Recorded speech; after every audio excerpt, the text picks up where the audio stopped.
According to our chief equity strategist and economist, John Blank, the worst parts of the U.S. unemployment situation in the fall of 2025 include the rise in long term unemployment, a stalling job market with slowing hiring, and disproportionate impacts on specific demographics and industries. We're going to dig into this now with John.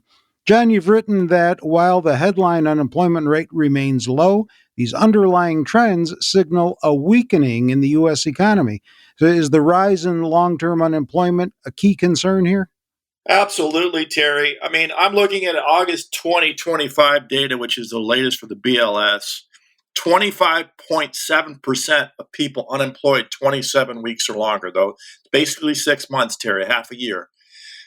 25.7% of people are unemployed 27 weeks or longer. And when you see this in any past situation, it's a recession and you're already in one. So this should be very concerning to all of us.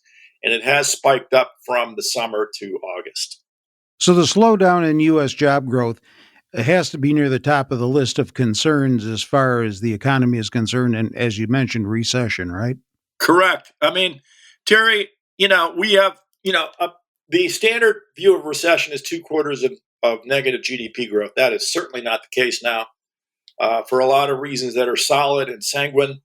Consumers holding up, capex booming, and info tech. However, there's another version of cyclical National Bureau of Economic Research, NBER, data that tracks cycles on 6 or 7 or 8 variables. And that actually does conclude very, very tangibly this story of joblessness and job additions. And that has certainly rolled over. And if you look at this chart that I'm looking at, the lows were in, Terry, on long-term unemployment at 18.1% in March 2023. So we're 2.5 years in on the turn in the jobless numbers, and the job additions have rolled over 5 or 6 months ago. And they literally, Terry, from the NBER perspective, in hindsight, when they do call this a recession, will mark it somewhere in May and June of this year. But the economic impact is only on specific groups. Which are they? Correct, Terry. They're typically people who are exiting college or trying to find a job.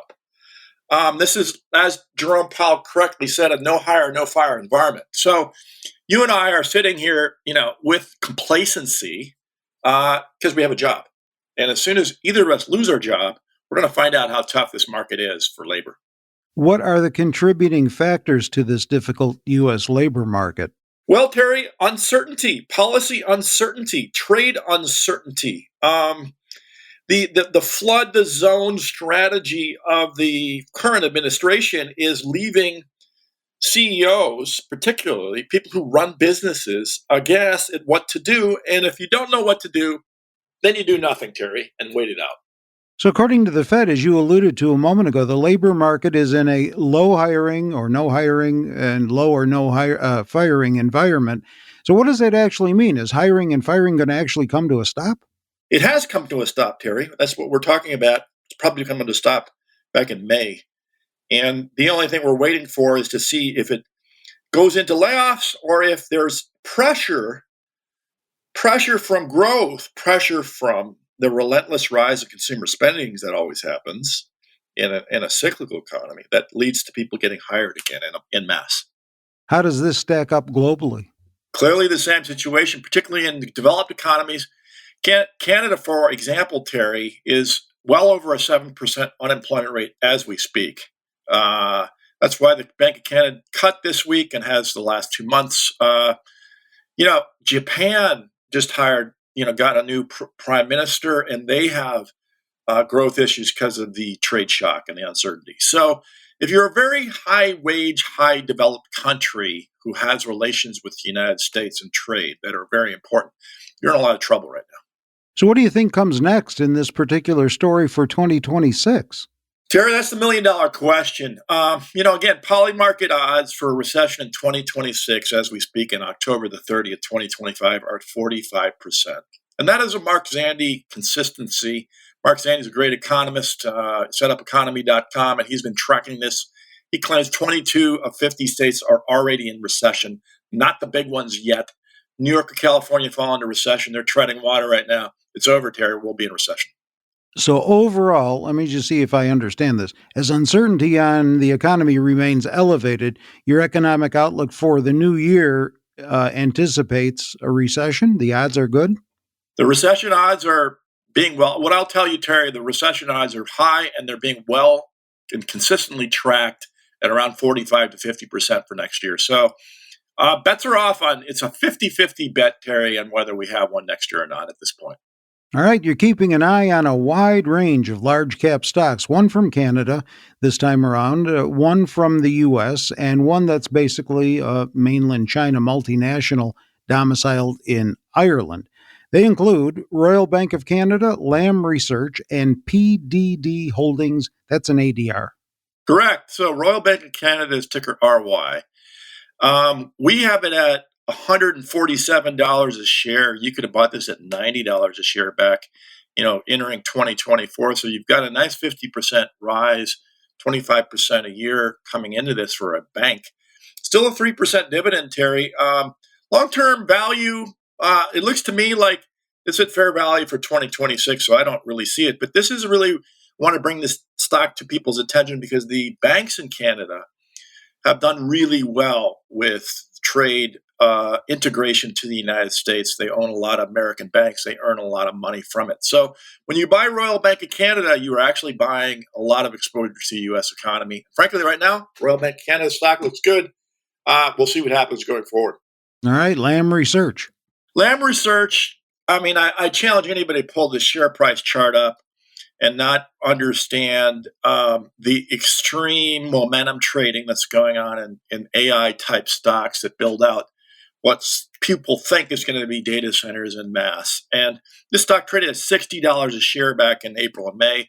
It's at $160 a share, $100 price move in 6 months. Bonkers.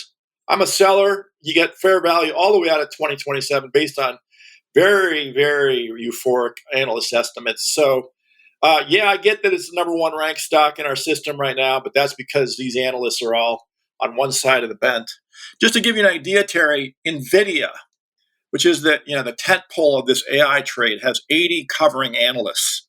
There is one bearish sell side analyst, one guy with a sell rating, 73 buys and 6 holds. And that's what we're talking about in terms of everybody on one side of the boat. That's interesting. And then that ADR, PDD Holdings. Yeah, PDD Holdings is worth knowing because it's a Chinese company domiciled corporately in Ireland. What this is kind of a competitor to Baidu and Alibaba. It's a name in China you may not know about, but you should know about it. It's a 14 PE. They make $9.60 in earnings this year and make $12 next year. Very low beta trading stock. And frankly, you can't seem to be on the wrong side of Chinese stocks of late, particularly after the trade truce for the next year, getting Xi and Trump's agreement in place is going to help PDD Holdings, ticker PDD. All right, our chief equity strategist and economist, John Blank, on the U.S. employment situation and an economic look ahead. With John, I'm Terry Ruffalo. This material is being provided for informational purposes only, and nothing herein constitutes investment, legal, accounting, or tax advice, or a recommendation to buy, sell, or hold a security. Do not act or rely upon the information and advice given in this podcast without seeking the services of competent and professional legal, tax, or accounting counsel. Publication and distribution of this podcast is not intended to create, and the information contained herein does not constitute an attorney-client relationship. No recommendation or advice is being given as to whether any investment or strategy is suitable for a particular investor. It should not be assumed that any investments in securities, companies, sectors, or markets identified and described were or will be profitable. All information is current as of the date herein and is subject to change without notice. Any views or opinions expressed may not reflect those of Zacks Investment Research as a whole.